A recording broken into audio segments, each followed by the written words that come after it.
My name is Lauren Patterson. I serve as the president and CEO of the New Canaan Community Foundation. If you've been part of the 6-part speaker series, you've seen me before introducing these sessions.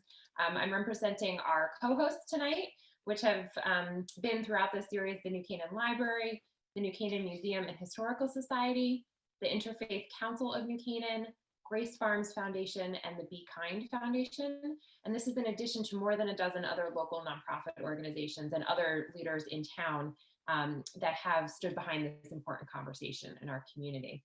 We again have a great turnout tonight.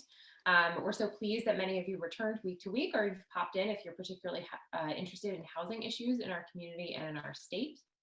And as you know, this series has really been aimed to build our shared sense of learning and understanding of different issues that impact our understanding and how we make sense of race and racism in our community. So we'll talk a bit when we wrap up tonight, but there is more to come out of this series, and we'd love to hear feedback from you all to understand really what our community is looking for in terms of that connection. Our speakers tonight are actually, we have two tonight, which is great. Erin Boggs is the executive director of the Open Communities Alliance. She has worked on issues of equity and particularly in the context of housing for almost 20 years. Prior to joining the Alliance, she served in a range of roles, including as deputy director of the Connecticut Fair Housing Center. You can reference Erin if there's additional experience you want to refer to in your career. Taniqua Hughley is Open Community Alliance's outreach director. She joins the Alliance after completing a Fulbright fellowship and has also worked for some time at Trinity College. So welcome to you both. Great to be here. Hi, good evening. All right, should I just start with the presentation? Yes, yeah. Go for it. All right.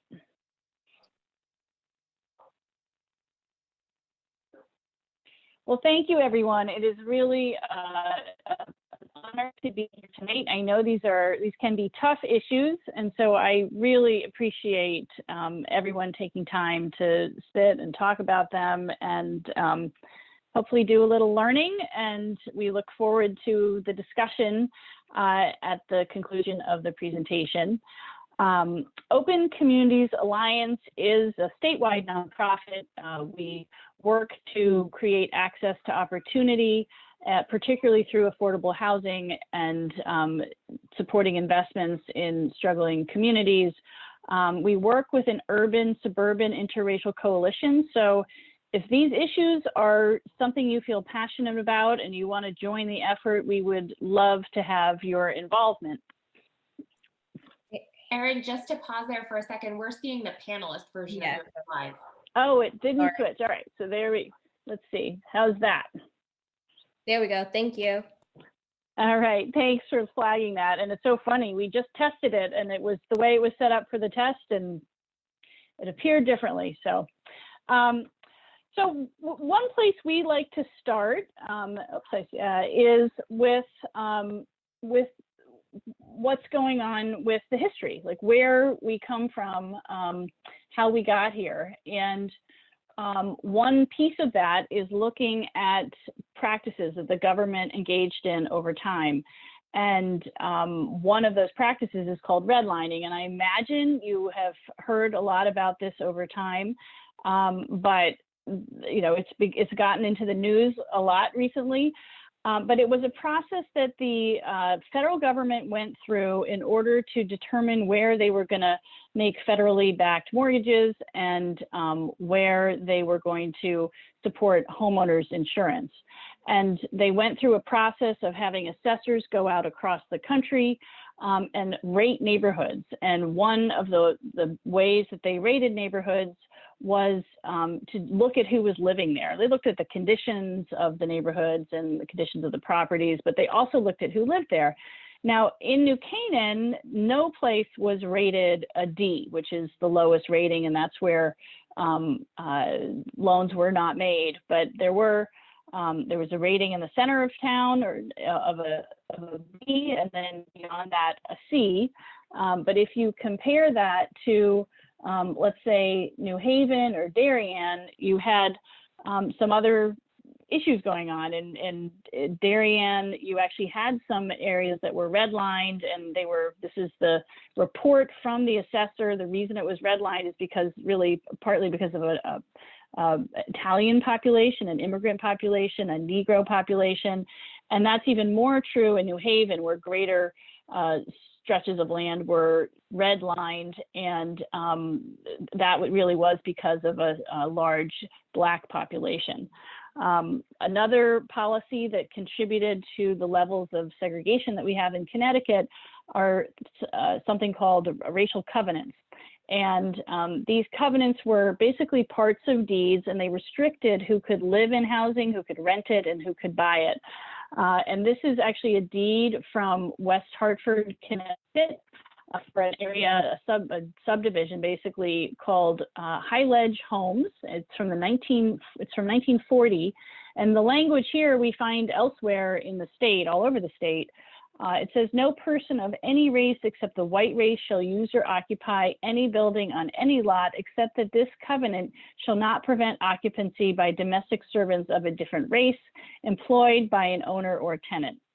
So the intent is very clear, and the impact is obvious for the short term, but something to remember is that these kinds of laws were actually legal up until 1968, when the Fair Housing Act was passed. There was a case called Shelley versus Kramer back in 1948, where the Supreme Court said, well, we, the Supreme Court, will not enforce agreements like this, but they were not deemed completely illegal until the Fair Housing Act went into place in 1968. And I think about my parents buying their home in a white neighborhood of Washington, D.C. in 1967. And that home had the opportunity to accumulate in value in a way that was at a faster pace than a similar home in a predominantly Black neighborhood. And so that right there, when my siblings and I inherit that home, is our white privilege in dollars. And, so these historical policies that were government policies reach into today and affect us today. Another type of policy that was a government policy and the legacy lives on today and is part of contemporary policy is zoning. And while the power to zone emanates from the state and is delegated to towns, the Supreme Court of the United States has weighed in on the ability of towns to regulate aspects of their own zoning, including aspects ostensibly that would maintain the health and safety of residents.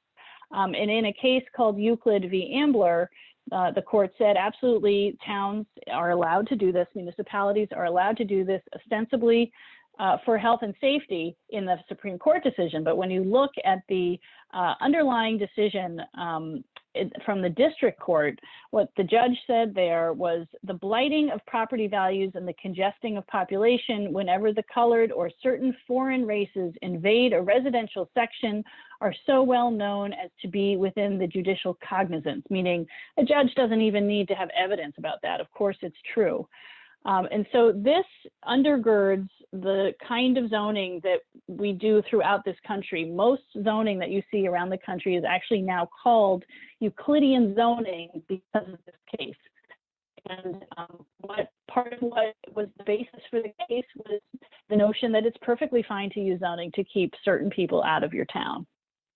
So another thing that has played a really big role in keeping certain groups out of certain towns has been discrimination. And one way to take a close look at discrimination is through something called fair housing testing, where you send people of different races to try to rent or buy a home and see what happens. And I've actually I've supervised this kind of work for years, and there definitely is difference in treatment if you are looking at it on a day-to-day basis and seeing how the tests come out.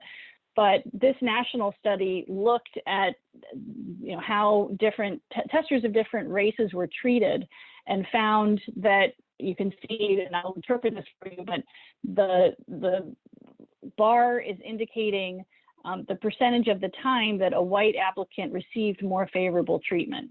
So you can see it varies depending on the different study that was done, but especially when you get to that second set of graphs on the bottom, where who got to see actual units, the time, the percentage of time during which the Black tester was less likely to not able to see a unit is incredibly high. We're looking at 25%, 30% of the time, 35, edging up towards 35% of the time for Black home seekers. So discrimination is real, it's happening today, and it's definitely part of the story here.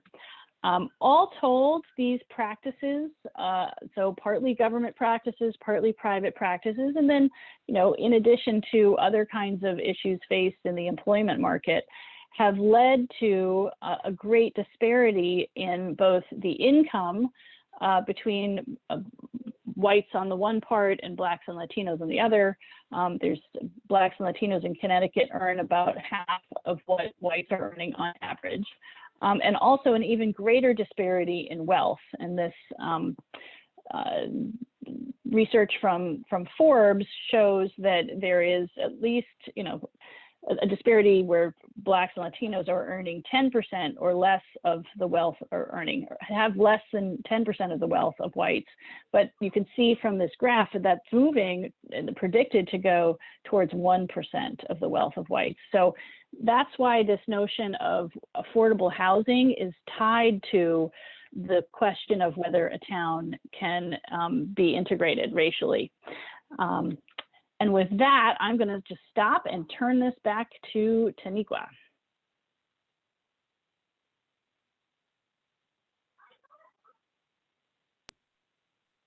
Awesome. Do you see the correct view?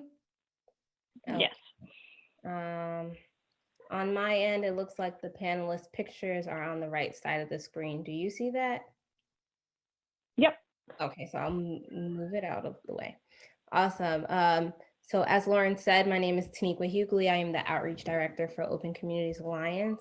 Thank you to the New Canaan Library for allowing us to share this information with you today. So as Erin said, great income disparities are definitely impacted. It definitely impacts housing. So income, race, and housing are three intersectional social factors. And as you can see from this map here, that shows that Connecticut's affordable housing crisis is also a segregation crisis. Connecticut is more segregated than many of the states in the South. Connecticut has the 9th highest housing wage in the nation. A family would have to work 99 hours a week at minimum wage to afford a 2-bedroom apartment.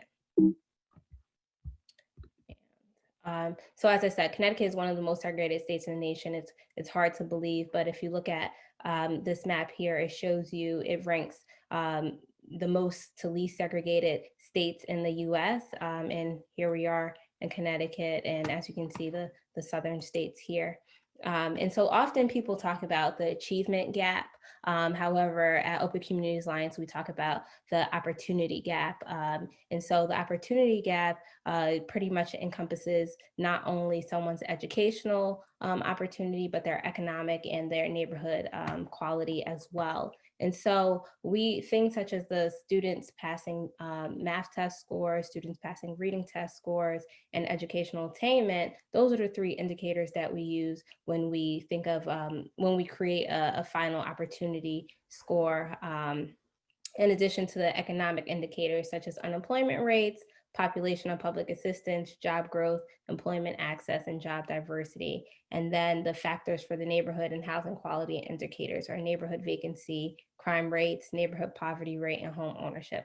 All 3 of those indicators allow us to create what type of opportunity someone has. And so we'll talk a little bit more about what opportunity is. And so this beautiful map here is our map of distribution created by Open Communities Alliance. And so you can see here, we have a directory that pretty much tells you that with the colors of each of the the town's opportunity level is darker the orange, it means that the town is more likely to be thriving. So this town has better job opportunities, higher employment rates. There are more people, less crime, excuse me, and better thriving schools. And so you can look here in the southern part of the state and you see that Fairfield County is thriving compared to what we see here in Bridgeport. And then in towns like Hartford and in the Middlesex County, you can see that, some parts of Hartford here, you can see it is considered very low compared to the darker parts of the state. And when we layer the distribution of people of color and opportunity in Connecticut, that definitely coordinates with where subsidized housing is located in the state. So you can see here in Bridgeport, there are a lot more people of color, and back here you can see that this town was more, Bridgeport, the city of Bridgeport was identified as a very low opportunity area. And so we'll get into what's happening in New Canaan in the next few slides. So where do we live? So here in Connecticut, the percentage of people by race and ethnicity living in lower opportunity areas, we see that 73% of Blacks live in lower opportunity areas. So that means very low and low opportunity areas compared to 26% whites and 36% Asians. And so 2% of the land area of the state is considered very low. And as you can see, about half of the Blacks in the state of Connecticut live in the 2% of the state that is considered very low. So does the Hispanics, compared to 9% of whites that live in the 2% of the state that is very low. So race and housing, again, is definitely intersectional, and it impacts where subsidized housing and opportunity is located for our kids.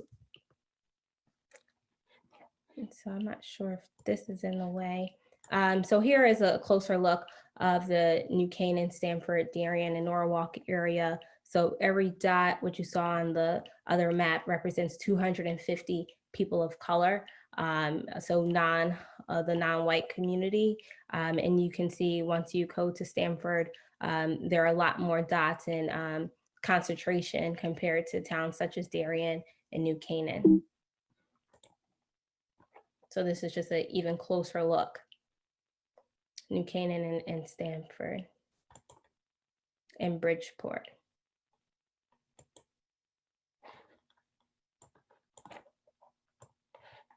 Okay.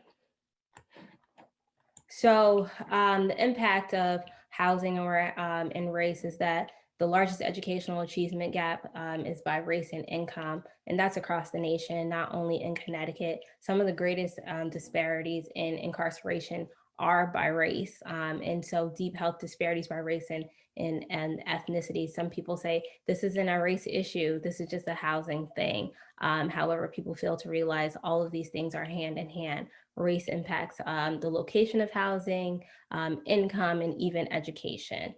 And so among the highest divides by race and ethnicity and unemployment rates. So similar to what Erin talked about when she discussed the income disparities.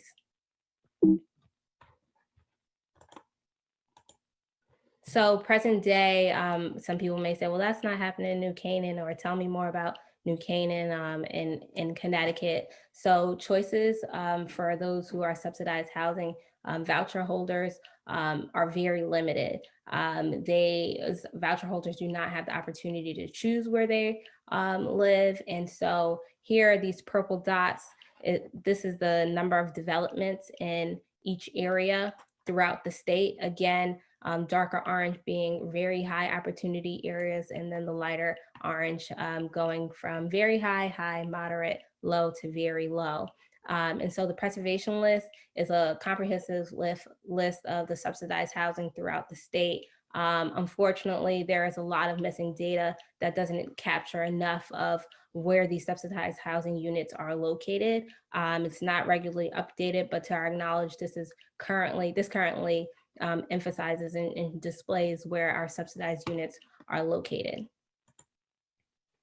And so when we talk about opportunity, we like to kind of make it real for everyone. And so as you can see, 87% of the units that are categorized as or identified as subsidized units, they are located in very low to moderate opportunity areas, meaning that the higher opportunity areas only make up 58% of the land area of the state. So 87% of those voucher holders live in very low, and moderate opportunity areas.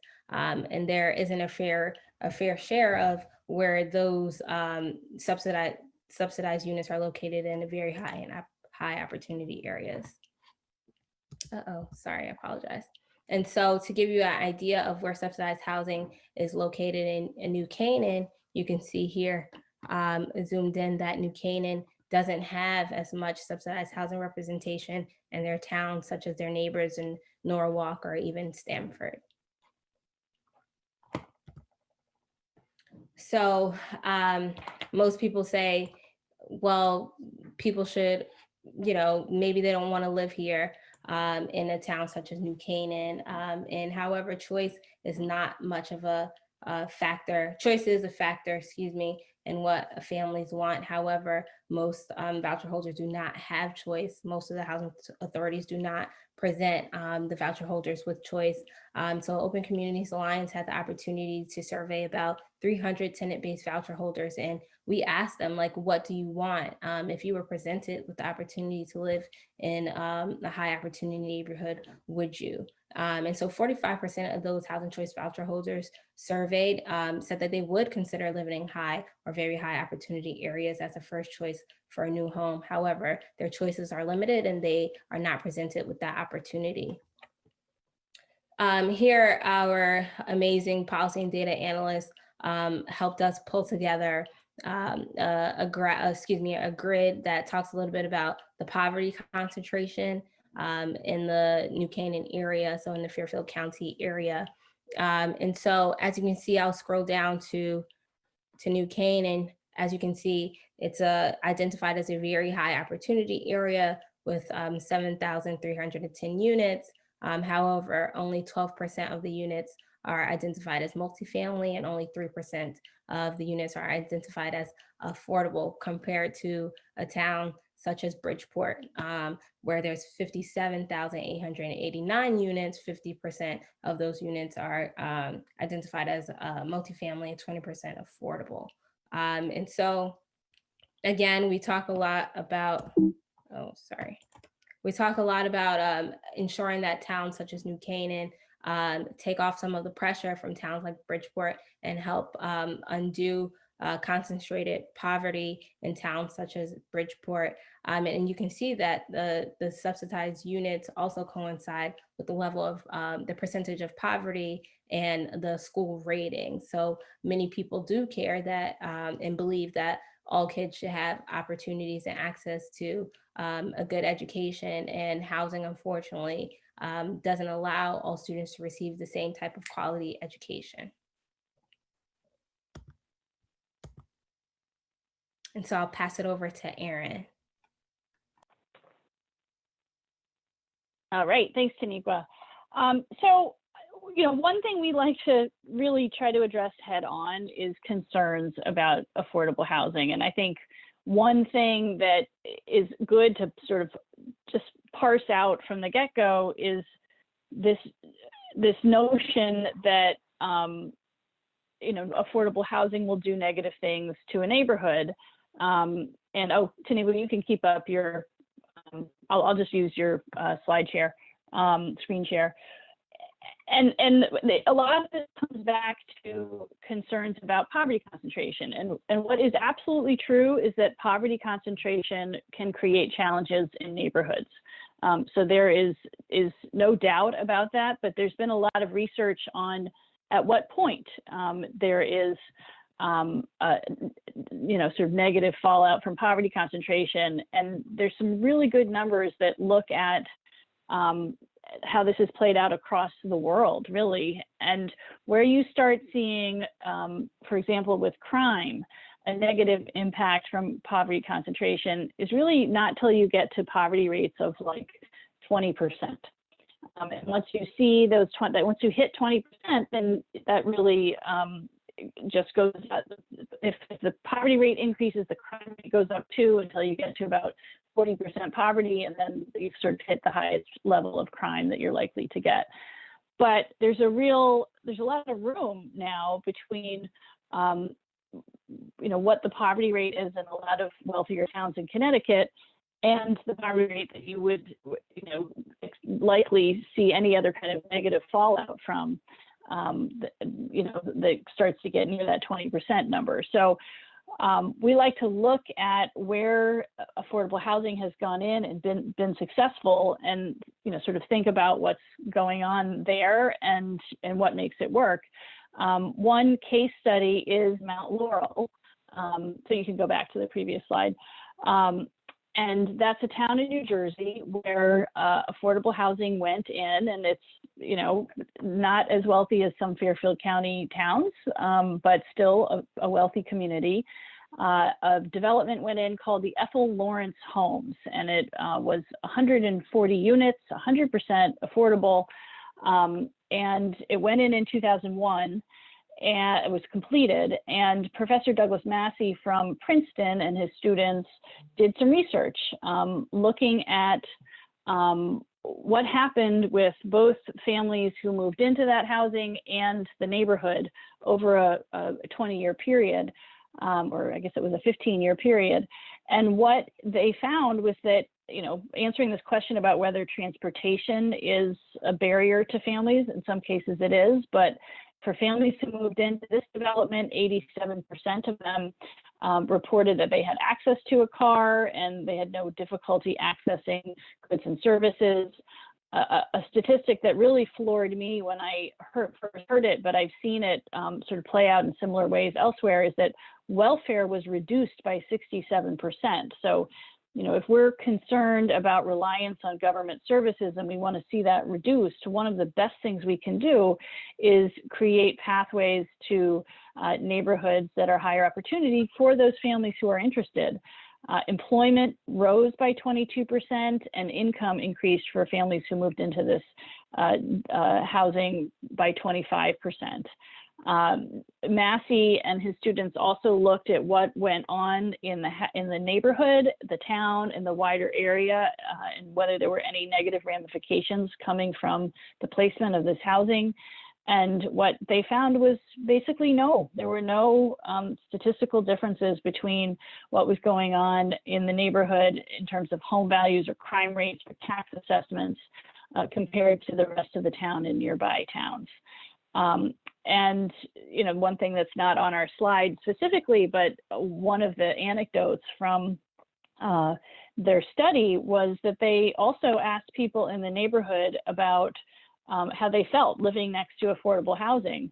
And the most frequent answer that they got was, what affordable housing? The neighbors 15 years later didn't even realize that there was an affordable housing development. And this was a development that everyone was up in arms about. It was going to ruin the town. All the things you typically hear were said during the planning and zoning hearing on this development.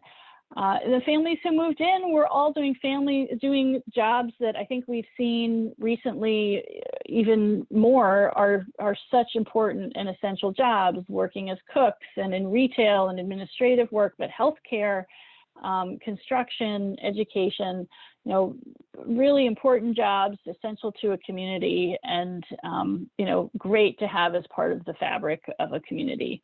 Go to the next slide. So we're going to talk about solutions just a little bit. Part of the basis for our recommendations on solutions comes from the work of an economist who's at Harvard named Raj Chedde and a team of other economists he's worked with. What this team did is they gathered data for 10 million low-income families, half of whom had moved to wealthier neighborhoods or less poor neighborhoods, and half of whom stayed in high poverty neighborhoods. And then the team tracked what happened to the children in those families for 20 years. And obviously this is all with de-identified data. And what they found was the outcomes for children who moved before age 13 were that they had a greater chance of going to college in really high quality colleges. They had a 30% higher income, and the girls were 26% less likely to become single parents and more likely and less likely to be teen parents. You can go to the next, advance it. There's one more little piece of this. And in a companion study, what they found was that for families with Section 8 mobile vouchers moving out, using those to move out of public housing, that over 20 years, if that move happened at around age 8, that child as an adult had lifetime earnings of about $302,000 more than the similar person if they had stayed in public housing. So really big differences, and these differences become deeper the younger that the child is when the move happens. So I think a question that naturally flows out of that is, oh, okay, so should everyone leave cities? And the answer to that is no. I think the thing that this research really tells us is that neighborhood matters a lot, and environmental conditions matter a lot. And so we need to think about changing those in two ways: about investing in neighborhoods that are struggling to turn them around and turn them into high opportunity areas, but also about creating opportunities for families who are interested in the kinds of moves that we're talking about to higher opportunity neighborhoods. And if we can do both of those things, these really go well together, because as I was talking about before, the poverty concentration is kind of at the heart of all of this. And if we can start addressing the poverty concentration, so creating voluntary poverty deconcentration, while at the same time we're making strong revitalizing investments in a way that's equitable, we can see a transformation of our cities in Connecticut, and we can also see a greater diversity and greater opportunity in suburban towns in Connecticut. So those were the two big themes of our solutions, is to ensure choices and do these investments in struggling communities. And I think that, go ahead, Taniqua, I think maybe the next slide turns it back to you.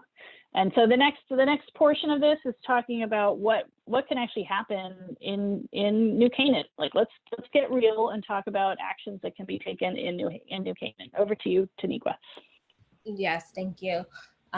So I would like to say, so OCA, we just recently started working, being more intentional about our partnerships with people in towns that are interested in educating their friends and family, educating their town, and taking action.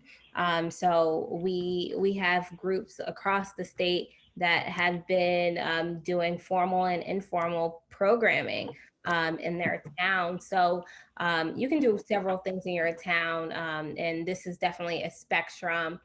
You can do things, well, one, you have to educate yourself and your friends, the folks that are in your circle. Many towns are doing things such as book clubs.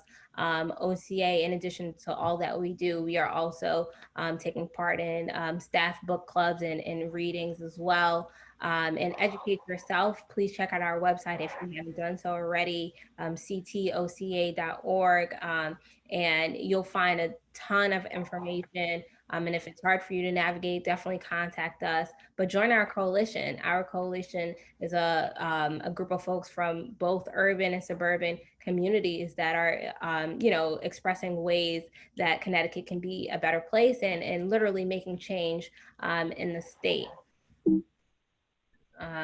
And then you can, again, after you educate yourself and your circle, you have to branch out, educate your community. If you are interested in hosting a speaker series, whether that's something that OCA is a part of, or connecting with a local organization or a college or university institution, definitely allow that speaker to share their thoughts and their perspective and educate their town to address, those trigger issues that your town may face, and feel free to start off small. It doesn't have to be anything huge.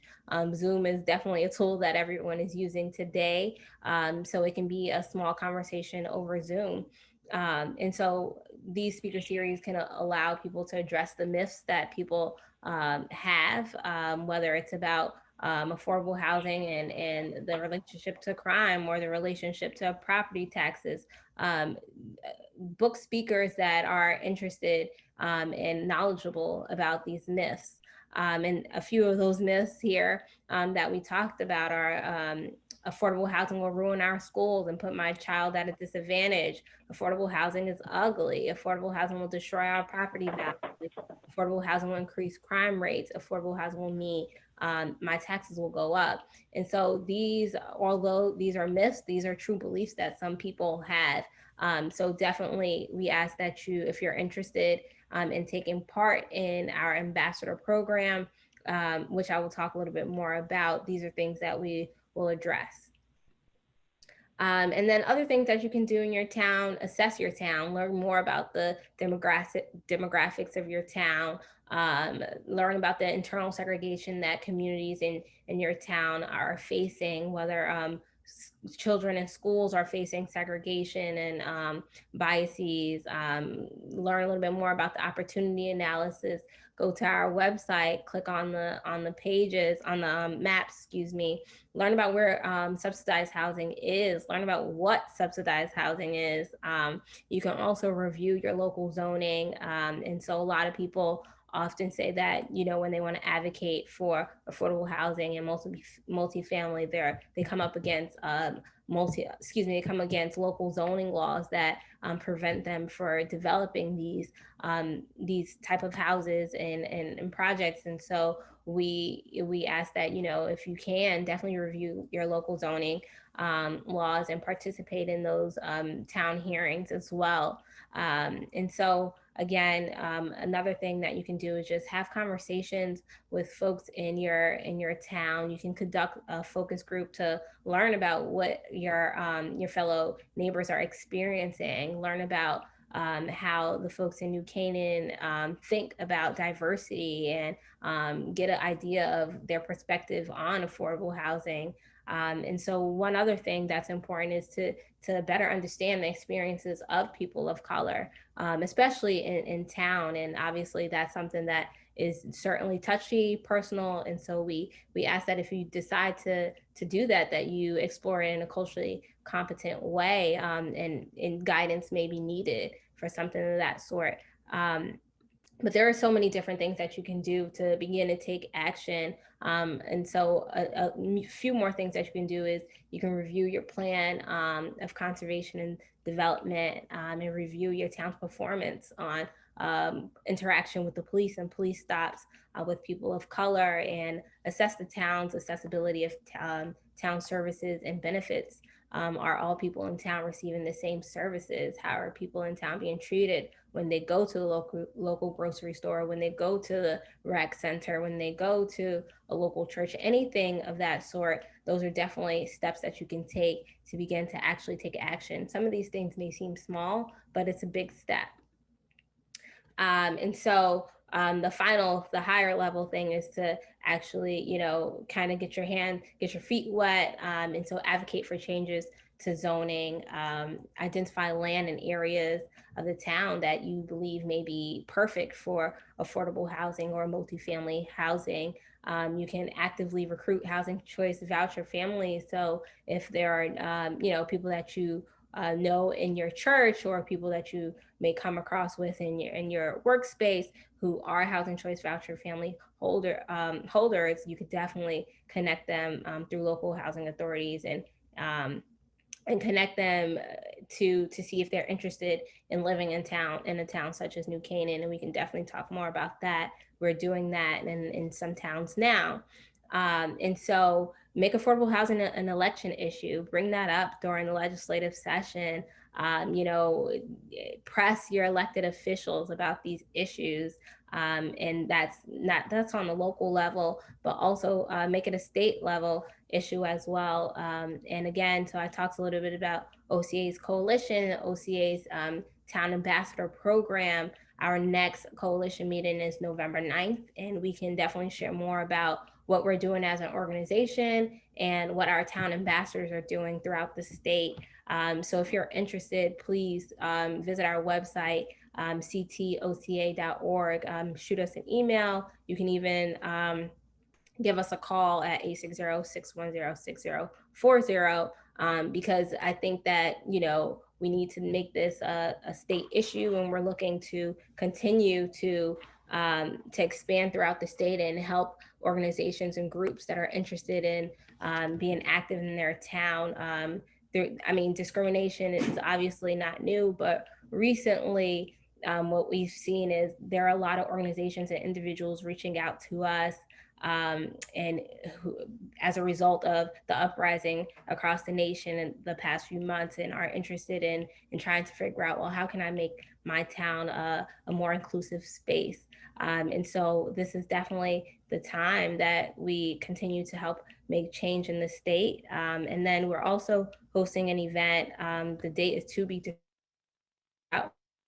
An event that we will host called Designing Segregation in Hartford County. So we'll look at the history of segregation in Hartford County, and then we'll talk a little bit about solutions. And so not everyone will have interest in these type of actions or acts, but feel free to contact us if you need assistance. And I'll pass it over to Erin. Thank you.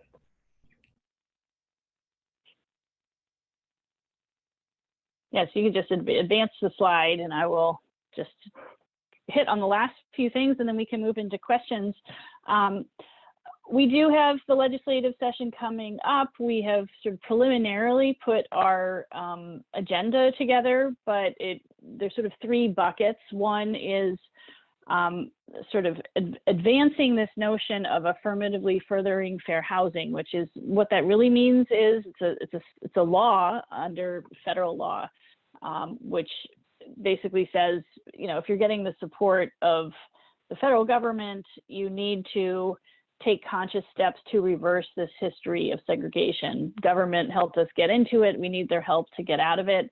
And some of that is just about sort of keeping track of data about where subsidized housing is located, what the zoning is looking like in different places, making sure that there's balance in where that affordable housing is going.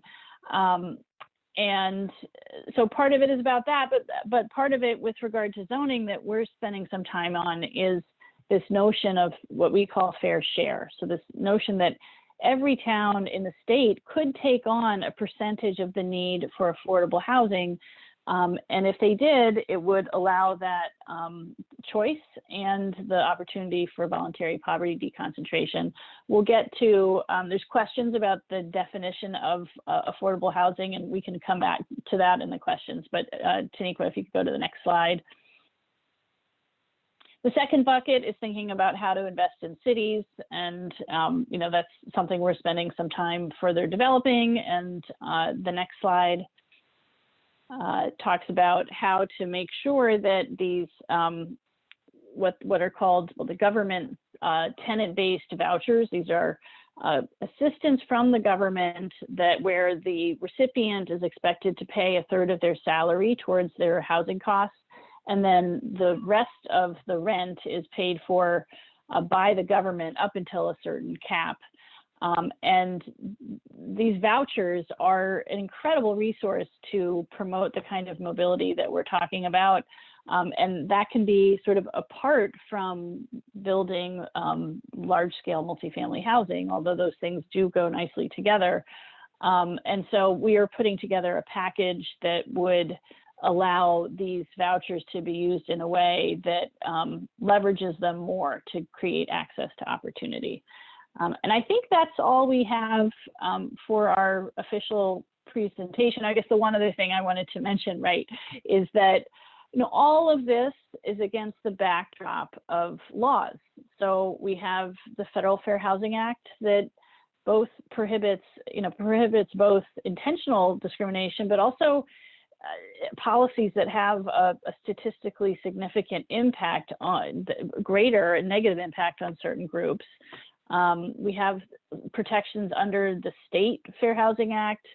And then we also have our own Connecticut Constitution, which has a clause, Article 1st, Section 20, that says no person shall be denied the equal protection of the law nor be subject to segregation or discrimination in the exercise or enjoyment of his civil or political rights because of religion, race, color, ancestry, or national origin. So it's sort of right there in our Constitution, as a law, but I think also as an aspiration for our state.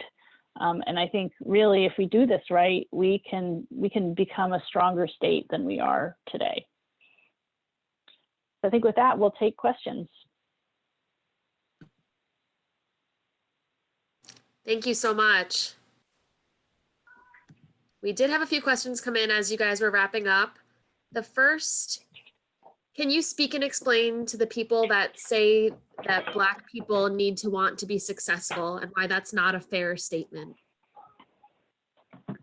I mean, I think if you look at that history that we just described, the history of being denied housing, and there's a whole history about being denied fair employment, and being targeted by the police, and I guess for anyone who says that, I really encourage them to read, and they're willing to think about it. I really encourage them to read Richard Rothstein's book, The Color of Law. I came away from that book, having done this work for a long time, surprised at so many things. I learned so much about the history. And then I also came away from it thinking, oh my God, the strength and perseverance of Black people in this country is astounding. And you certainly, and you will now get to meet my cat, and you certainly, I think it's very hard to think that way after you have a better understanding of that history and really realize just everything that Black and Latino families in our country have been up against. And Taniqua, I don't know if you have anything else to add to that. No, you pretty much hit the nail on its head, but also I think it's important for people to just have an overall understanding of what systemic discrimination is and what it looks like. But that is definitely, especially when speaking of housing and having opportunity to towns such as New Canaan, Erin, I think the Color of Law is definitely a first step to educating yourself on access to housing and opportunity.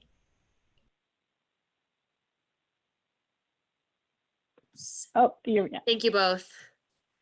This next question, it reads, can you define broadly affordable housing? Is it just rentals or for home ownership or for both? It can be for both, and it is confusing because there are lots of different ways that it's defined.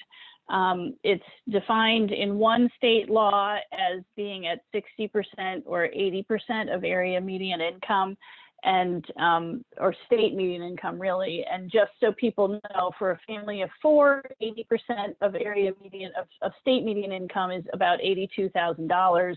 60% is about $61,000.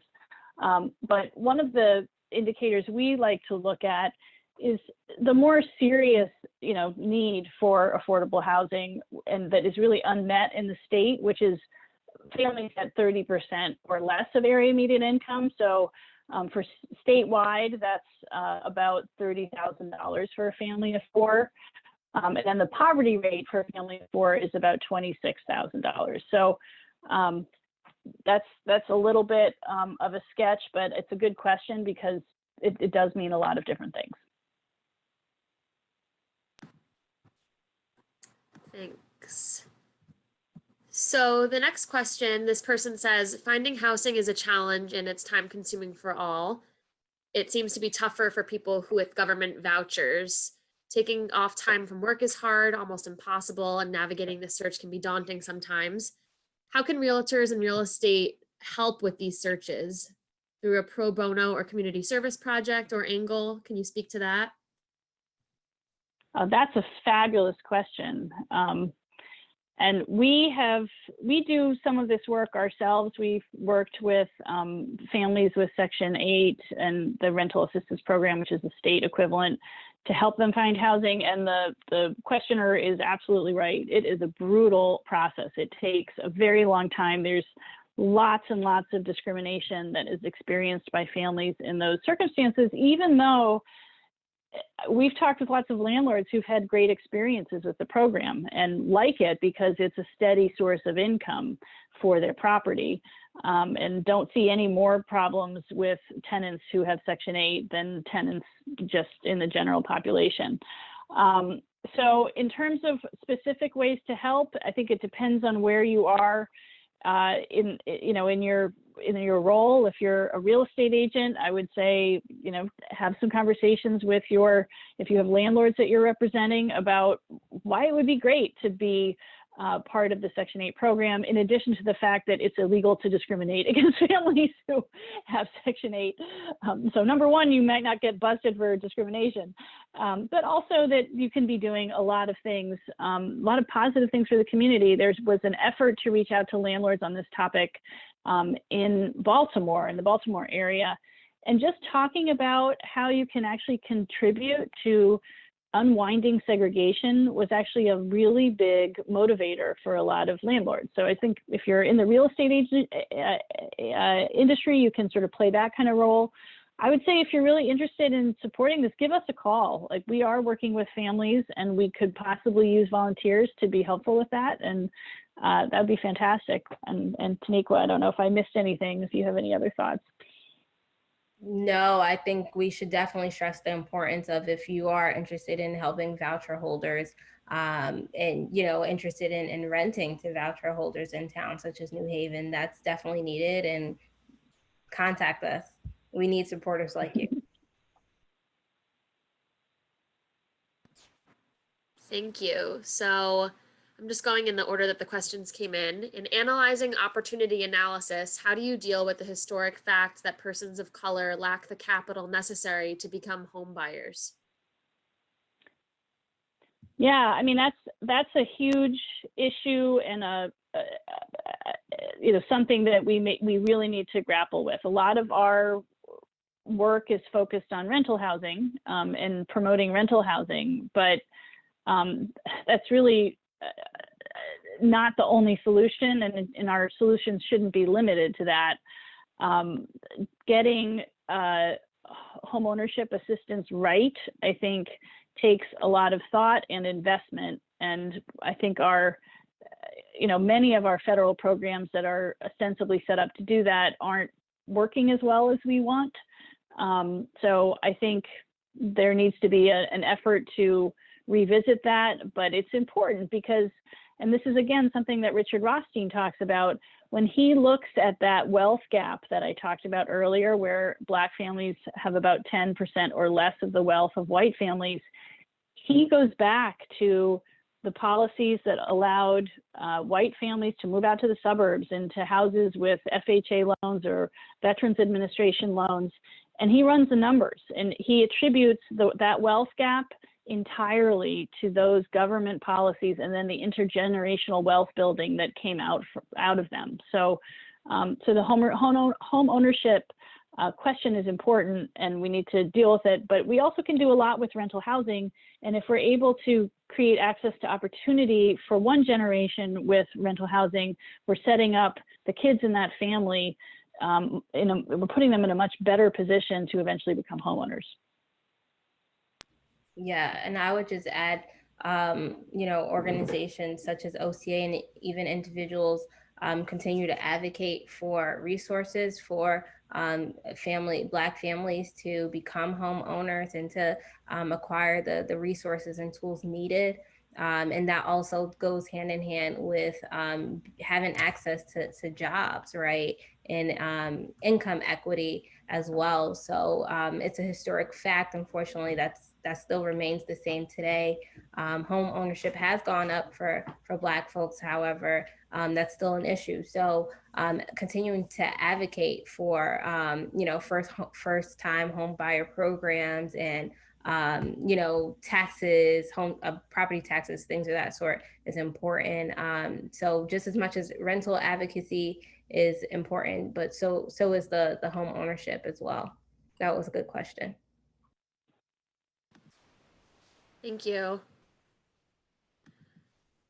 The next one is, other than a clear conscience, what do you think is in it for a town like New Canaan to pursue the equal opportunity that you've described?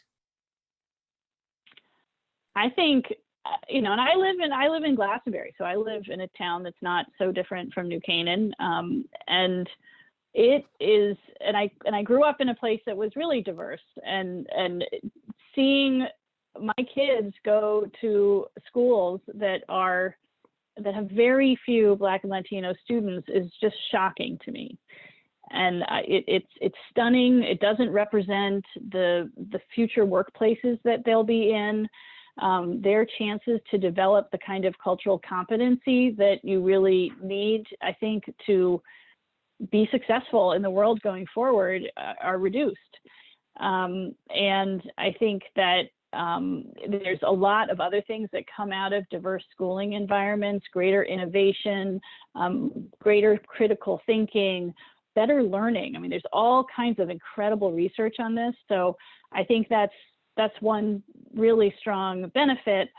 You know, there's also all kinds of things around, you know, and these are sort of arguments that have been made for years that don't fully have traction. But having affordable housing also means that the, you know, recent college graduate can stay in town, and the senior can downsize, and the teacher can live in town, and that teacher might be a Black teacher. And, you know, it really is cross-cutting. Lots of different people need affordable housing. So it does this really important social justice thing, but there's lots of other reasons to do it too. Did you have anything to add there, Taniqua, or did Erin pretty much cover it? Yeah. All right. 7:57, I'll ask another question. What demographic is most served by the voucher program? The demographic that is most served by the voucher home program is single Black and Latino moms. It's you know, overwhelming, and you know, in my own personal experience, I haven't run the numbers on this, but when I've done focus groups, an astounding number of those moms also had kids with really serious disabilities. There's also a big segment of seniors who are served by the Section 8 Housing Choice Voucher Program. But in terms of families with kids, it's largely single moms. Great. And maybe I see one last question to squeeze in there. Yeah. Which would be helpful. Properties are very expensive in our area. What kinds of incentives can be given to developers to create affordable housing as a percentage of their developments and still create profit for themselves? So I think that's like a two-part, Erin, where we kind of debunk about, you know, how much people pay to, and where the money comes from, and then also the incentives. Yeah, so I mean, I think part of that is, especially when you're talking about developments that are mixed income, and you know, we're big proponents of mixed income housing.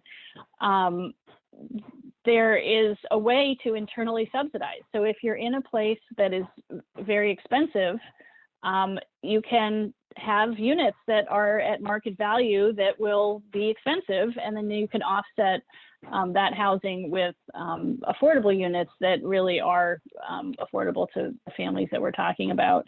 And then in terms of that expense, the other piece of this is the you know, zoning. And when you have exclusionary zoning that requires large lots, that ups your price.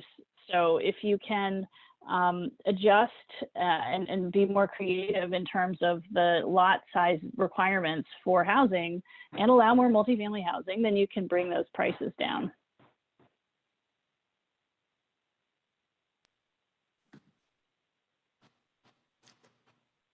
Great. There's Lauren. Well, I just wanted to hop back on and thank you both for sharing so much information with us tonight. And I think creating kind of a warm opening in this relationship for anyone to reach out to Open Communities Alliance if they have more questions or want to think more about what this might mean for New Canaan or elsewhere in Fairfield County or Connecticut. I did want to just wrap up. As I mentioned earlier, this is this final speaker session in our series. But as you know, the partners that helped put on this series really wanted to help build learning across our community on different history and policies and experiences that shape our understanding of race and racism, but not just learning for learning's sake. And so I did want to just point out that in the next couple of days, you'll receive a survey from the partner organizations. This is different than the exit survey that you get when you close out of Zoom tonight, but the survey will ask things like, which topics were of most interest, what things did we not get to hit on in these 6 sessions that you still want to learn about, and then what additional things you may be interested in. Things like small group discussions or working hand in hand with other people or organizations that are interested in like issues. So we just encourage you to fill out that survey when you get it and share it more broadly in the community so that we can constructively move forward from here. So thank you everyone for being with us tonight. And thank you Taniqua and Erin for all of your knowledge and expertise. Thank you for having us. Great work. Thank you both so much.